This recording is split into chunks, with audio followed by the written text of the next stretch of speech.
নমস্কাৰ বন্ধুসকল, আজি আপোনালোকৰ বাবে লৈ আহিছোঁ কিছুমান মহৎ লোকৰ বাণী, যি বাণীয়ে আপোনাৰ জীৱন সলনি কৰি দিব পাৰে। গতিকে বলক ভিডিঅ'টো আৰম্ভ কৰোঁ। শিক্ষা হৈছে আটাইতকৈ শক্তিশালী অস্ত্ৰ, যাক ব্যৱহাৰ কৰি আপুনি পৃথিৱীখন সলনি কৰিব পাৰিব।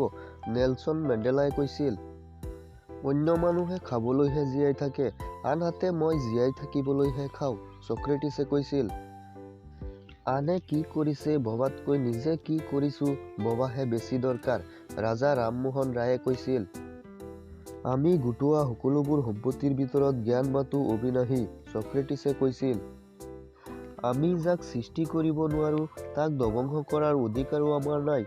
গুৰু নানকে কৈছিল, এটা বন্দুকৰ গুলীতকৈ এবটল চিয়াহীৰ মূল্য বেছি।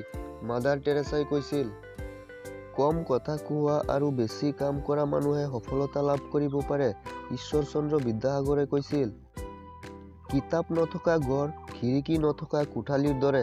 এইচ মেননে কৈছিল, কৰ্মই উপাসনা, হাঁহিয়েই জীৱন। বিষ্ণুপ্ৰসাদ ৰাভায়ে কৈছিল, খং নকৰিবা, নিজৰ সৰ্বনাশ হ'ব। অহংকাৰ নকৰিবা, পতন হ'ব। কাকো ঘৃণা নকৰিবা, নিজেও ঘৃণিত হবা। ফাঁকি নিদিবা, ফাঁকত পৰিবা। স্বামী বিবেকানন্দই কৈছিল, ফুল আৰু পখিলাক বাহ্যিক ৰূপেৰে জুখিবা, মানুহক নুজুখিবা।